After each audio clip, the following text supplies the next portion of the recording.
नमस्कार। हमारा देश और पूरा विश्व आज कोविड-19 की चुनौती का सामना कर रहा है। कोविड-19 अभी खत्म नहीं हुआ है। ऐसे में हमारा फर्ज है कि हम सतर्क रहें। इसलिए जब तक दवाई नहीं तब तक कोई ढिलाई नहीं। कोरोना से बचाव के लिए जरूरी है नियमित रूप से हाथ धोना, मास्क पहनना और आपस में उचित दूरी बनाए रखना।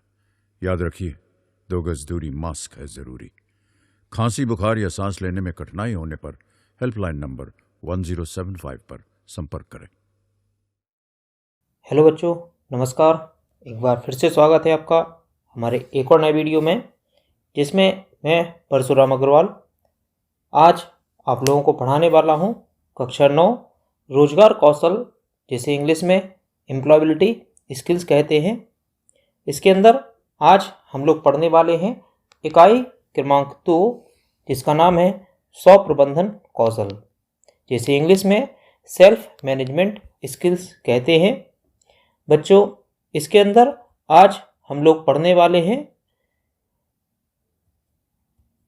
स्व प्रबंधन का परिचय या इंट्रोडक्शन टू सेल्फ मैनेजमेंट, जिसमें आज हम लोग देखेंगे स्व प्रबंधन का परिचय, स्व जागरूकता, स्व नियंत्रण, आत्मविश्वास एवं समस्या को हल करना। इसके बाद आज हम लोग देखेंगे स्व प्रेरणा, स्वच्छता और तैयारी, सकारात्मक सोच, दल के रूप में कार्य, समय प्रबंधन एवं लक्ष्य निर्धारण। तो चलिए बच्चों, देखते हैं स्व प्रबंधन किस प्रकार से हम अपने आप को मैनेज कर सकते हैं, किस प्रकार से हम स्वयं का प्रबंधन कर सकते हैं। आइए इसके बारे में जानते हैं।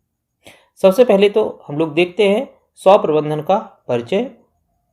स्व प्रबंधन, जिसे आत्मनियंत्रण या स्व नियमन भी कहा जाता है, अपनी भावनाओं, विचारों और व्यवहार को विभिन्न परिस्थितियों में प्रभावी ढंग से नियमित करने की क्षमता है। इसमें स्वयं को प्रेरित करना और व्यक्तिगत तथा अकादमिक लक्ष्यों की दिशा में कार्य करना शामिल है। बच्चों, जब हम अपने आप से नियंत्रित करना जानते हैं या अपने आप को खुद नियंत्रित कर सकते हैं, इस प्रकार से हम इसको स्व प्रबंधन कहते हैं। इसमें हम अपनी भावनाओं को, अपने विचारों को एवं अपने व्यवहार को अलग अलग परिस्थितियों के अनुरूप अलग अलग प्रकार से ढालने में सक्षम होते हैं। तो हम अपने आप को खुद ही मैनेज कर लेते हैं, जिसे हम स्व प्रबंधन कहते हैं। दृढ़ आत्म प्रबंधन कौशल वाले छात्र अपना समय प्रबंधन, अपने कार्यों पर ध्यान केंद्रित करना, स्कूल में और घर पर पढ़ाई में दूसरों को सहयोग करना और पढ़ाई में अच्छे प्रदर्शन सहित विभिन्न गतिविधियों को प्रभावी ढंग से कर रहे हैं। यह भविष्य में पढ़ाई करने, कार्य करने और जीवन में सहायता करता है। बच्चों, यदि हम आत्म प्रबंधन कर रहे हैं, यदि हम स्व प्रबंधन कर रहे हैं, तो यह हमारे जीवन में अत्यंत सहायता हमें प्रदान करता है। एक परीक्षा लिखने के बाद क्या आपने कभी महसूस किया है कि आपको अधिक अध्ययन करना चाहिए था? क्या आपको लगता है कि यदि आप अपने समय को अच्छी तरह से प्रबंधित कर सकते तो आप अपने शौक, रुचियाँ और अध्ययनों को बेहतर ढंग से प्रबंधित कर सकते थे? बच्चों, जब हम एक परीक्षा समाप्त कर लेते हैं, उसके बाद हम कहते हैं कि शायद इस टॉपिक को हमने और अच्छे से पढ़ लिया होता तो आज हमारा प्रश्न पत्र और भी अच्छे से जाता। परंतु हम अब उस समय को निकाल चुके हैं। उस समय पर हमने खुद को मैनेज नहीं किया कि हमें वह टॉपिक किस प्रकार से तैयार करना है, और उस समय का उपयोग हमने अपने शौक, रुचि या फिर अन्य तरीके के कामों में निकाल दिया है। स्व प्रबंधन में स्वयं को समझना शामिल है। यह समझना कि आपकी रुचियां और क्षमताएं क्या हैं, एक सकारात्मक दृष्टिकोण रखना और आत्मविश्वास विकसित करने के लिए खुद को तैयार करना। बच्चों, स्व प्रबंधन में हम अपने आप को समझते हैं और अपने दृष्टिकोण को, खुद के आत्मविश्वास को विकसित करने के लिए अपने आप को तैयार करते हैं। इसके बाद बात करते हैं स्व प्रबंधन। इसमें भी हमें मदद कर सकता है। किन किन चीज़ों में स्व प्रबंधन हमें मदद करता है? अच्छी आदतें विकसित करने में। जब हम खुद को प्रबंधित करते हैं तो इससे हमारी आदतें भी सुधरती हैं। बुरी आदतों पर काबू करने में। यदि हम अच्छी आदतें विकसित कर रहे हैं तो बुरी आदतें ऑटोमेटिकली कम हो जाएंगी। अपने लक्ष्यों तक पहुंचने में। चुनौतियों और कठिनाइयों पर काबू पाने में। बच्चों, यदि हम खुद को मैनेज करते हैं तो यह चीज़ें हमारे साथ साथ यह चीज़ें हम खुद ही विकसित कर लेते हैं।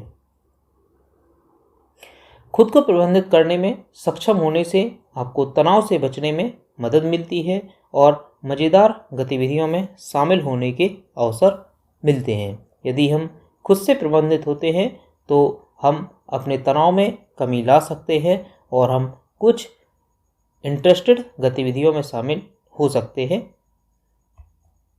स्व प्रबंधन कौशल में निम्नलिखित बातें शामिल हैं। सबसे पहले आता है स्व जागरूकता या फिर सेल्फ अवेयरनेस। दूसरा आता है स्व नियंत्रण या फिर सेल्फ कंट्रोल। तीसरा बिंदु आता है आत्मविश्वास या फिर सेल्फ कॉन्फिडेंस। चौथा बिंदु आता है समस्या को हल करना, जिसे इंग्लिश में प्रॉब्लम सॉल्विंग कहते हैं। पांचवा बिंदु आता है स्व प्रेरणा या फिर सेल्फ मोटिवेशन। छठवां बिंदु आता है स्वच्छता और तैयारी, जिसे इंग्लिश में हाइजीन एंड ग्रूमिंग कहते हैं। सातवां बिंदु आता है सकारात्मक सोच, जिसे इंग्लिश में पॉजिटिव थिंकिंग कहते हैं। आठवां बिंदु आता है दल के रूप में कार्य या फिर टीम वर्क। नौवां बिंदु आता है समय प्रबंधन या टाइम मैनेजमेंट। एवं 10वां बिंदु आता है लक्ष्य निर्धारण या फिर गोल सेटिंग। बच्चों, इन सभी बिंदुओं को हम एक एक करके समझेंगे और देखेंगे यह किस प्रकार से स्व प्रबंधन कौशल में हमें सहायता करते हैं। तो चलिए बच्चों, शुरू करते हैं। सबसे पहला बिंदु स्व जागरूकता या फिर सेल्फ अवेयरनेस। जिस प्रकार से आप चित्र में देख रहे हैं, सेल्फ अवेयरनेस, ये इसका मतलब होता है हम खुद के बारे में जानते हैं कि हम कौन हैं और हम क्या करना चाहते हैं। अपने आप को एक व्यक्ति के रूप में जानना, आपके मूल्य पहचानना, आपकी पसंद एवं नापसंद पहचानना, आपकी ताकत एवं कमजोरियों को पहचानना ही स्व जागरूकता या फिर सेल्फ अवेयरनेस कहलाता है।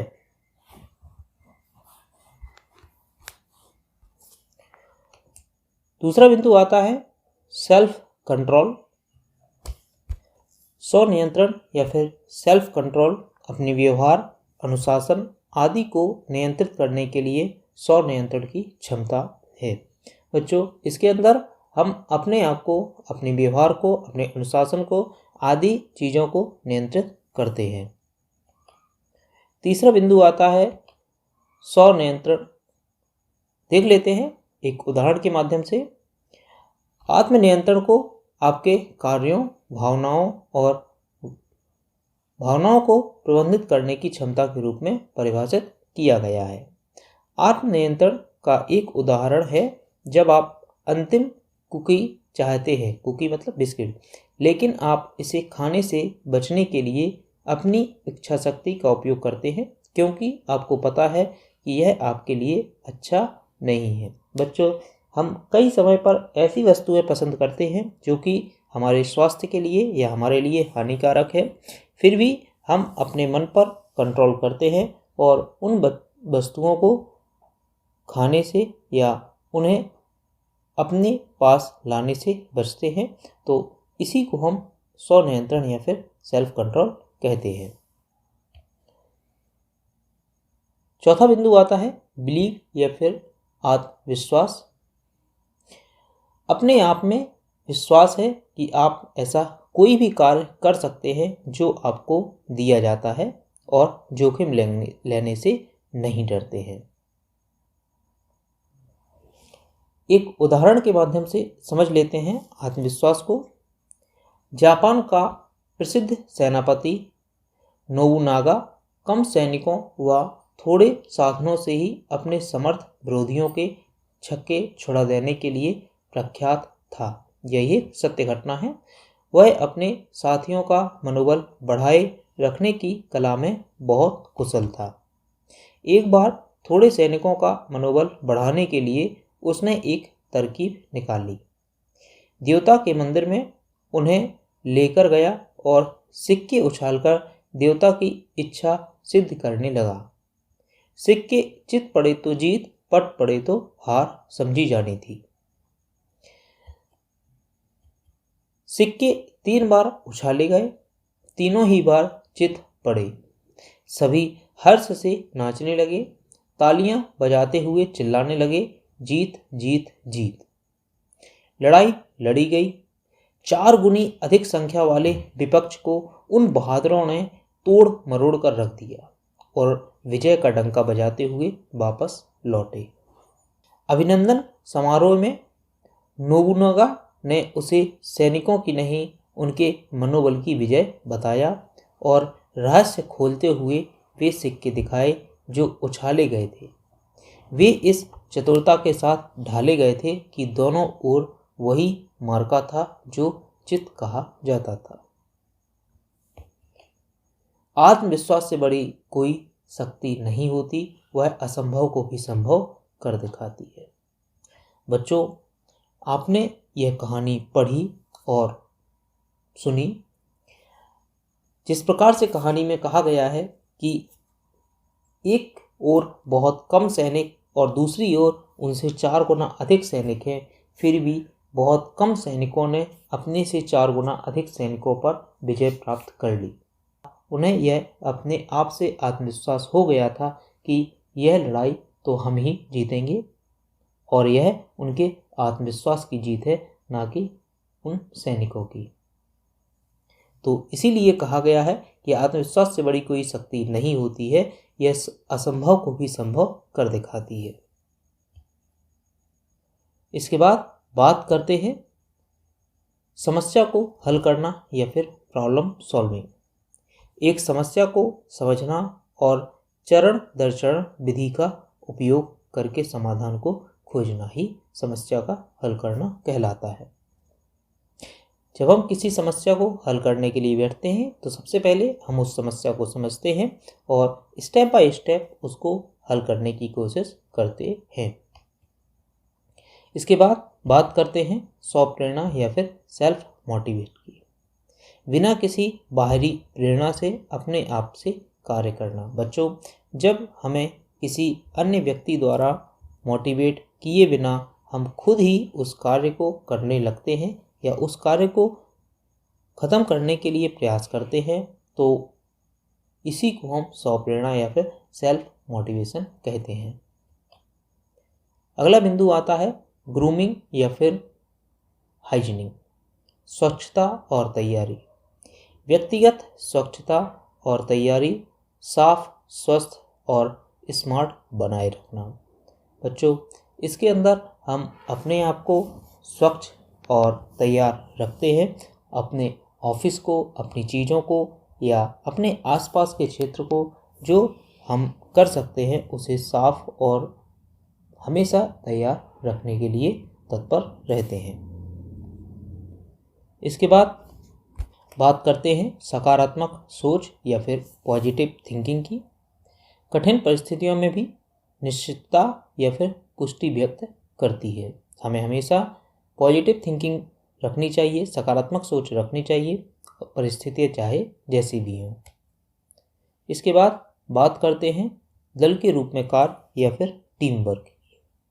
साझा लक्ष्यों को पूरा करने के लिए लोगों के साथ मिलकर दल के रूप में कार्य करते हैं। बच्चों, यदि कोई लक्ष्य ऐसे हैं जो कि उस लक्ष्य के लिए बहुत सारे लोग लगने वाले हैं, तो इसके लिए हम सभी लोग आपस में मिलकर अपने अपने कार्यों को बांट लेते हैं और उस लक्ष्य को प्राप्त करते हैं। आइए देखते हैं एक उदाहरण के माध्यम से, एक कहानी के माध्यम से। जैसा कि आप लोग पढ़ रहे हैं, आपकी स्क्रीन पर एक कहानी का टॉपिक दिया गया है, कछुआ और खरगोश की कहानी। लेकिन कहानी का नया वर्जन है। बच्चों, आपने कछुए और खरगोश की कहानी बचपन में सुनी होगी। कछुआ और खरगोश की कहानी हम बचपन से ही सुनते आ रहे हैं। आइए आज हम आपको इस कहानी का एक नया वर्जन सुनाते हैं। इस नई कहानी में आप जानेंगे कैसे टीम वर्क से अपने गोल को आराम से अचीव किया जा सकता है। तो चलिए कछुआ और खरगोश की कहानी से समझने की कोशिश करते हैं कि टीम वर्क कैसे एक टीम को एक दूसरे की मदद करते हुए मंजिल तक पहुंचा सकता है। सबसे पहले, एक बार एक कछुआ और खरगोश में शर्त लगी कि उनमें से कौन तेज है। खरगोश ने कहा वो तेज है, तो कछुआ कहने लगा नहीं नहीं, तुम नहीं, मैं ज़्यादा तेज हूँ। इस आर्गूमेंट को ख़त्म करने के लिए कछुए और खरगोश ने आपस में एक रेस करने का डिसाइड किया। इसके लिए उन्होंने सबसे पहले दिन, समय और रूट फिक्स कर लिया। तय दिन और तय समय पर दोनों रेस की जगह पर पहुंच गए और रेस शुरू कर दी। खरगोश बहुत ही तेज दौड़ा और थोड़ी ही देर में कछुए से बहुत आगे निकल गया। उसने पीछे मुड़कर देखा तो दूर दूर तक उसे कछुआ नहीं दिखाई दिया। उसने सोचा कछुआ तो मुझसे इतना पीछे है कि मैं एक झपकी भी ले लूं तो भी मुझे कोई प्रॉब्लम नहीं। यह सोचकर वो एक पेड़ के नीचे बैठ गया और जल्दी ही उसे नींद आ गई। कछुआ बिना रुके धीरे धीरे चलता ही रहा और कुछ देर में वो खरगोश तक पहुंच गया। उसने देखा खरगोश सो रहा है, पर उसको देखकर कछुए के मन में आराम करने का कोई ख्याल नहीं आया और वो धीरे धीरे चलते हुए फिनिश लाइन तक पहुंच गया। बच्चों, यह कहानी हम पहले पढ़ चुके हैं, लेकिन अभी आगे की कहानी रह गई है। खरगोश की जब आंख खुली तो वो तेजी से दौड़ता हुआ फिनिश लाइन पर पहुंचा और देखा कछुआ तो पहले ही पहुंच गया है और रेस जीत चुका है। अब इसके आगे की कहानी सुनते हैं। खरगोश अपनी हार से बहुत दुखी हुआ और उसने अपनी हार के कारण ढूंढने की कोशिश की और महसूस किया कि वो अपने ओवर कॉन्फिडेंस और केयरलेसनेस की वजह से हारा है। अगर उसने मेहनत का सही महत्व समझा होता तो ऐसा नहीं होता। कोई कारण नहीं था कि कछुआ उसे रेस हरा देता। इसलिए उसने कछुए को फिर से रेस के लिए चैलेंज कर दिया। कछुआ राजी भी हो गया। इस बार खरगोश ने कोई गलती नहीं की। वो तेज और लगातार दौड़ता हुआ कछुए से बहुत ही पहले फिनिश लाइन पर पहुंच गया और रेस को जीत लिया। सामान्य सी बात है, यदि पहले ही खरगोश अपनी स्पीड से दौड़ता रहता तो पहले ही वह जीत चुका होता, लेकिन पहले वह अब समय के महत्व को नहीं समझा और वह आराम करने लगा और कछुआ जीत गया। अब ये रेस हारने के बाद कछुए ने सोचना शुरू किया। अब पहले खरगोश ने सोचा था और अब कछुआ सोच रहा है। पहले तो खरगोश की गलती थी तो उसने मान भी लिया कि मैंने गलती की है, इसलिए मैं रेस हार गया। परंतु अब कछुए की बारी है, कछुआ क्या करे। यह तो लगातार चल रहा था फिर भी यह रेस को हार गया, तो फिर यह क्या करे। उसने रियलाइज किया कि करंट फॉर्मेट में तो वो चाहे कितनी भी कोशिश कर ले और मेहनत कर ले, पर खरगोश को रेस हरा ही नहीं सकता। कछुए ने काफ़ी सोच विचार के बाद खरगोश को रेस के लिए फिर से चैलेंज करने का निश्चय किया। एक बार फिर से रेस शुरू करनी पड़ी। एक बार फिर से रेस के लिए चैलेंज कर दिया। वो खरगोश के पास गया और बोला, क्या हम फिर से रेस करें, पर इस बार रूट दूसरा होगा। खरगोश राजी भी हो गया। उन्होंने अपनी रेस शुरू की।